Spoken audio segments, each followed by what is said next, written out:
Veamos ahora a la escuela como microcontexto. Decíamos que la escuela en sí misma, ¿no? como microcontexto, tiene dos cosas.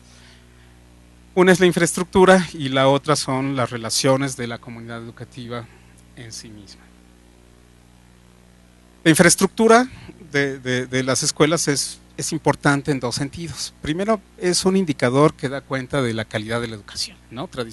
Tradicionalmente ha sido vista de esta forma, aunque también es un microcontexto que puede ser leído, ¿no? Y que transmite mensajes. Entonces, ¿cómo se sentirían ustedes si llegan a una escuela que no tiene baños, que no tiene vidrios, que está sucia, que no la limpian, que no tiene pizarrones, que las bancas en las que me tengo que sentar no tienen paleta? Entonces, ¿qué está diciendo acerca de cómo me tratan y de cómo me tengo que sentir hacia mí mismo, ¿no? Y qué lugar estoy ocupando en la sociedad? Bueno, pues todos estos mensajes son transmitidos igualmente de esta forma, ¿no? De paso, rápidamente digo que utilizamos la escala de calidad de centros preescolares que desarrolló Robert Myers. Hicimos unas pequeñas adaptaciones para poder hacer un comparativo entre preescolar y primaria, y medimos todas nuestras escuelas participantes, y entonces la mayor parte de los niños pasó de un preescolar con una infraestructura básica a una primaria con una infraestructura incipiente. Es decir, los preescolares estaban mejor, no estaban bien, pero estaban mejor que las primarias a donde finalmente llegaron. La infraestructura más deficiente, como todos los estudios en México lo demuestran, se encuentran en áreas rurales e indígenas, ¿no? Entonces los mensajes son: estos son los niños menos importantes para nuestra nación, ¿no? Y es en los que menos vale la pena invertir. Entonces, luego, ¿para qué invertimos en ellos? Pues los mensajes evidentemente se filtran y se entienden. El mensaje que da una escuela en malas condiciones y con deficiente estructura, pues no motiva el aprendizaje, ¿no? Y muy probablemente tampoco comunica a los niños que sean lo más importante para nosotros. Entonces, la literatura internacional nos dice: los niños tienden a desmotivarse cuando entran a la primaria, y entonces en México, además de tener esa circunstancia, lo agravamos por la infraestructura que les ofrecemos en las primarias. Y no solo es importante contar con una buena infraestructura, sino que los docentes sepan utilizarla como una oportunidad para el aprendizaje. O sea, no solamente basta con que esté bonito y limpio, sino qué hacemos con los espacios.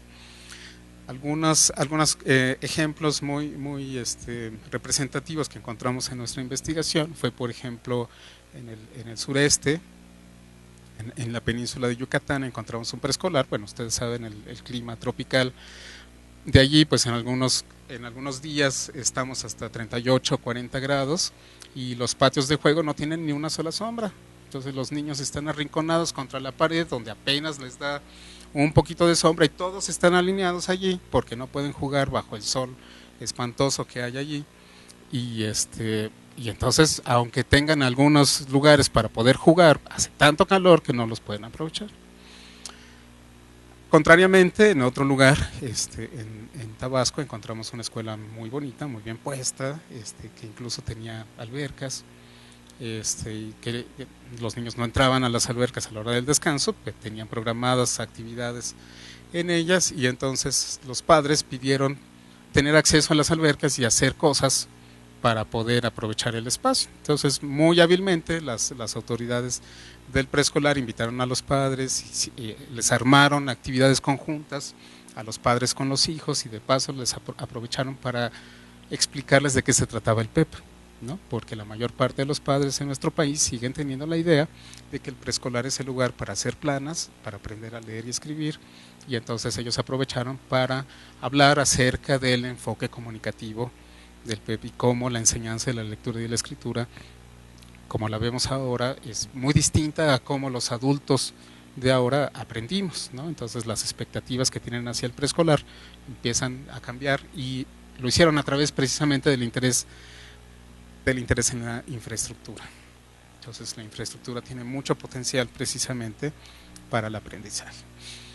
Ahora, sobre la parte de relaciones, de las relaciones sociales que se dan en el ambiente escolar y que forman la otra parte del microcontexto, Vemos que aquellos preescolares que mejor trabajaban el PEP, en este caso todavía era el 2004, se caracterizaba por tener un trabajo colegiado, consolidado y centrado en aspectos académicos, ¿no?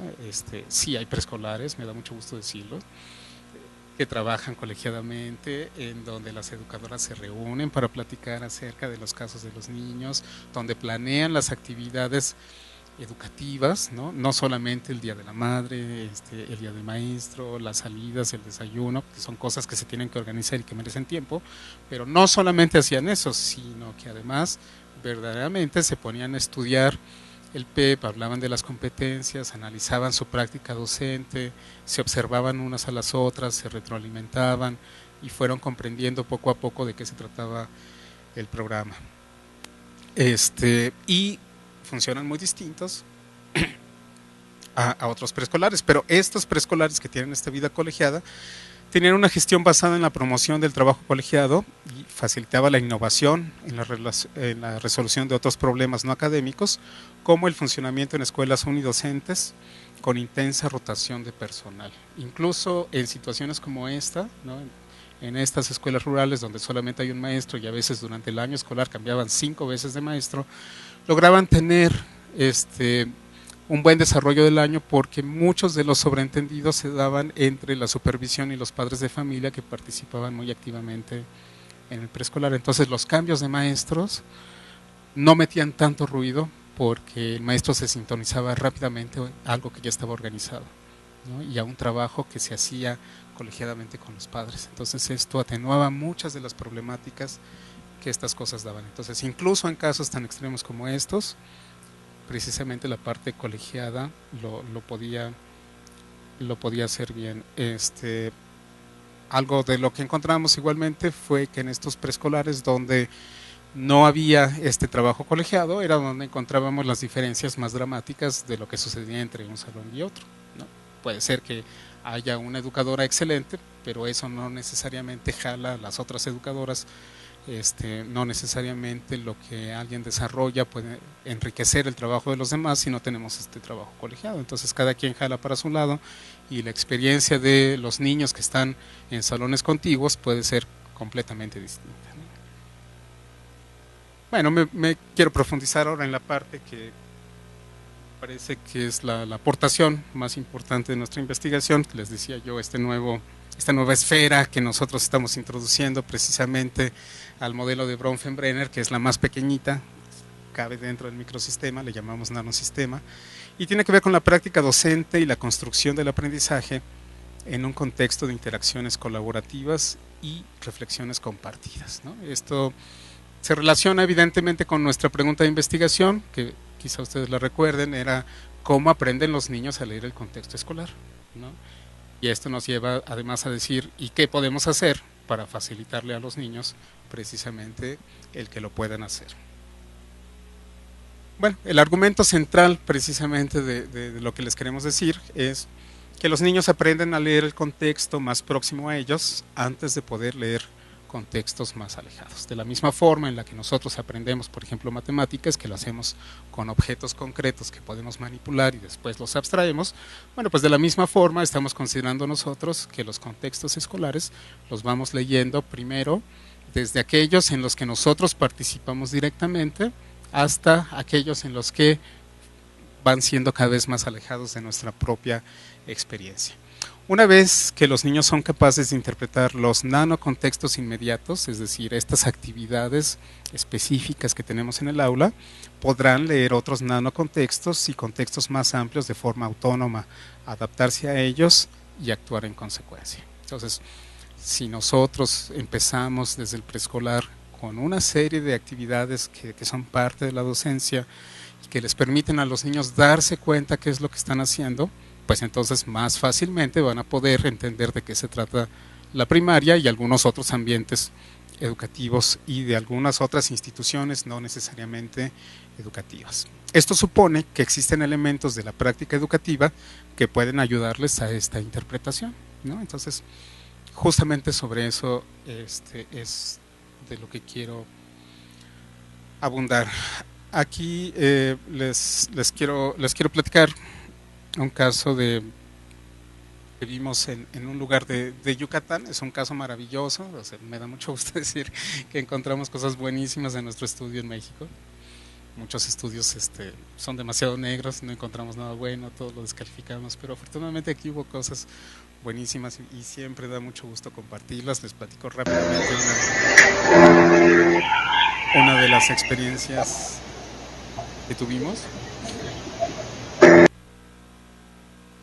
Algunas de las experiencias que tuvimos en este preescolar de Yucatán, estaban haciendo una actividad en preparación para el Día de la Madre.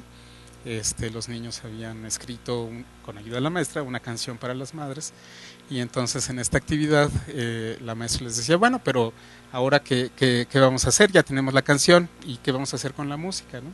Entonces los niños propusieron hacer una serie de instrumentos musicales. Bueno, y entonces la maestra los acompañó a una bodega que tienen allí para que ellos vieran qué material estaba disponible y ellos propusieran qué es lo que querían hacer. Entonces los niños buscaron, armaron varias cosas. Después de un rato regresaron al salón. La maestra les dijo, bueno, pues ahora vamos a compartir qué hicieron. Les voy a pedir que vayamos pasando al centro, que vayamos compartiendo qué hicimos. Si hicieron un instrumento, pues tóquenlo, platíquenos que, además de qué hicieron, qué fue lo que aprendieron, ¿no? Entonces pasaron los niños, tocaron sus instrumentos. Si entramos a una pausa. Muy bien, pues entonces estamos de regreso y retomo esta anécdota que les estaba contando. Estaba platicando de esta observación que hicimos en un lugar de Yucatán en preparación para el Día de la Madre. Los niños habían escrito una canción y en el día específico de esta observación, la maestra les preguntó que si querían hacer algo más. Ellos dijeron que querían ponerle música. Entonces fueron a la bodega y los niños vieron el material que estaba disponible, y a partir del material disponible construyeron instrumentos musicales. Y entonces, hacia el final de la sesión, se sentaron en círculo y la maestra les pidió que le presentaran a sus compañeros lo que habían hecho, y además les pidió que reflexionaran qué habían aprendido. Entonces, bueno, los niños empezaron a tocar sus instrumentos, dijeron que habían hecho, dijeron que en algunos casos se habían roto, que habían reformulado la forma de construirlos, cómo los habían hecho, cómo sonaban, y en general casi todo había sido reflexivo, descriptivo, aunque la maestra les había dicho que reflexionaran sobre qué habían aprendido. Entonces, después de que ya habían pasado varios niños enseñar lo que habían hecho, uno de los niños dijo, maestra, varios de los niños construyeron guitarras, pero cuando las construyeron y nos las enseñaron, pues suenan muy distintas, ¿no? ¿Por qué si es el mismo instrumento suena tan distinto? Entonces la maestra les dijo, bueno, ¿ustedes qué creen? ¿Por qué no ven los instrumentos y tratan de ver cuál sería la respuesta? Y entonces los niños pusieron todas las guitarras juntas, las empezaron a tocar, empezaron a examinarlas, discutieron entre ellos y después de un rato dijeron a la maestra, pues es que el sonido es distinto porque las cajas con las que hicieron las guitarras son de diferente tamaño y además tienen diferente número de cuerdas. Entonces, este tipo de descubrimientos, ¿no? No son tan comunes en el preescolar. De hecho, los niños estaban dando un salto cualitativo. O sea, algunos niños de secundaria todavía no logran entender esta relación. Entonces, bueno, pues parece como muy buen resultado. Los niños estaban muy habituados precisamente a reflexionar sobre lo que habían hecho, sobre lo que habían construido y sobre lo que significaba el estar pensando juntos, ¿no? lo que habían hecho. Entonces, este tipo de observaciones nos da como una serie de claves acerca de cómo los niños logran entender de qué se trata este proceso de enseñanza y aprendizaje, ¿no? Y digo esto que es muy interesante porque típicamente llegamos con los niños en primaria y les preguntamos, ¿a qué vienes a la escuela? Y la mayor parte de los niños decían, pues yo no sé, a mí me mandan. Vengo a obedecer al maestro. Vengo porque me traen mis papás. Pero entonces los niños de este ejemplo, de este preescolar, cuando les preguntábamos, ¿ya que vienes a la escuela? Vengo a aprender.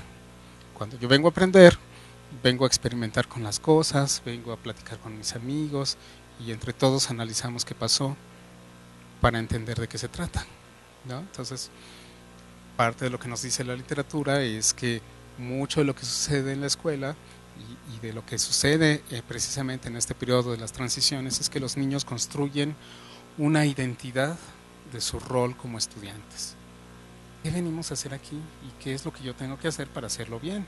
¿No? Entonces, si ni siquiera entiendo que se trata de aprender, pues tengo muy pocas posibilidades de entender de qué se trata y de aprovechar al máximo precisamente de qué se trata lo que estoy haciendo. Bueno, entonces en esta anécdota que les decía, la maestra hace explícito el contexto de aprendizaje para los niños a través de una actividad claramente estructurada que implica retos y contempla el papel activo de los niños en su desempeño, ¿no? Estas son parte de las claves.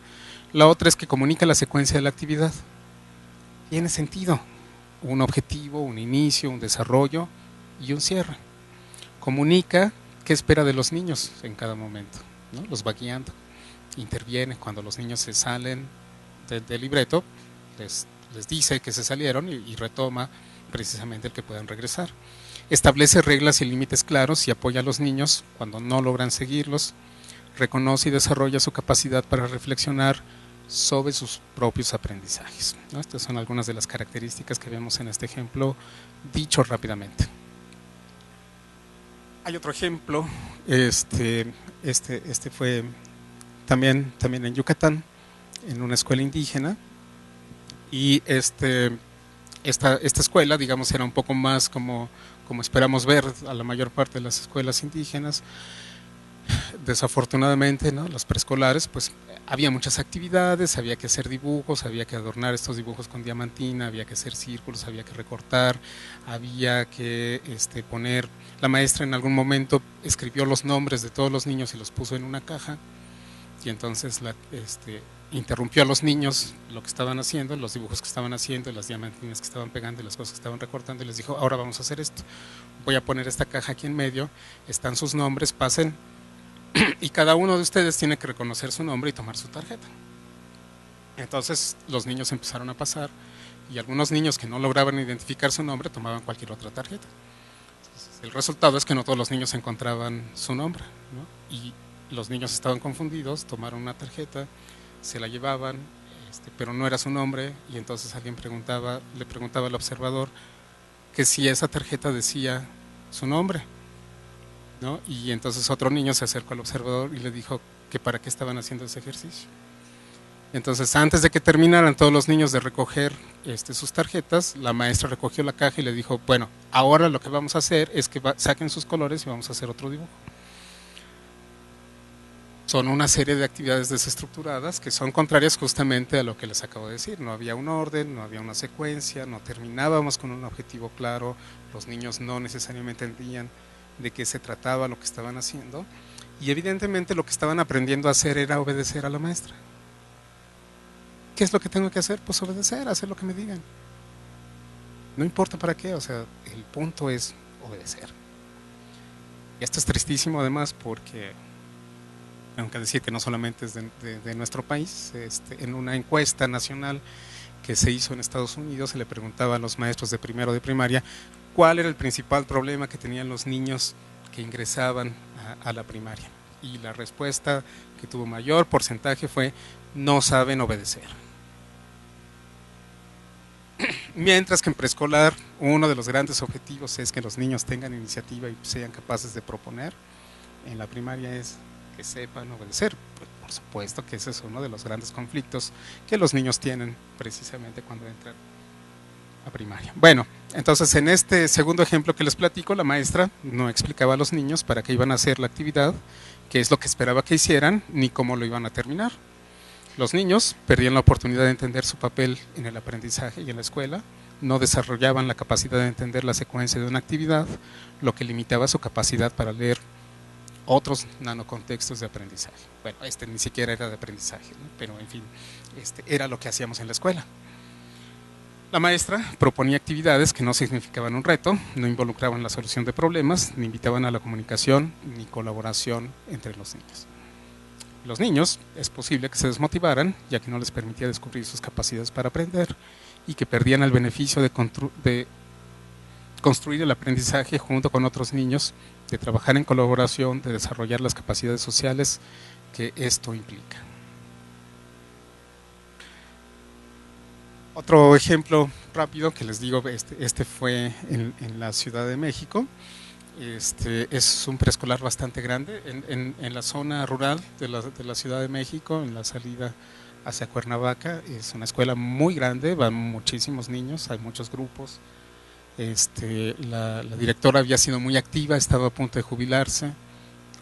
Es muy interesante porque para jubilarse la maestra estuvo preparando a las maestras para la autonomía, ¿no? Para que no dependieran del liderazgo de la directora y que pudieran tomar sus decisiones colectivamente y que pudieran continuar con un trabajo sólido de lo que estaban haciendo, ¿no? Pues justamente este tipo de cosas que les digo que hace que las escuelas trabajen bien y que tengan resultados muy, muy interesantes. Entonces, estaban las maestras con grupos grandes, supongo yo que por influencia de algunas aproximaciones cognitivas, trabajando por equipos, ¿no? Entonces los niños estaban organizados en equipos y la maestra atendía por equipos a los niños, entonces les prestaba atención mientras los otros tenían actividades. Entonces uno de los equipos estaba jugando con la famosa Jenga, entonces ya sabían cuáles eran. Para quienes no conozcan, son estos juegos que son las barritas de madera,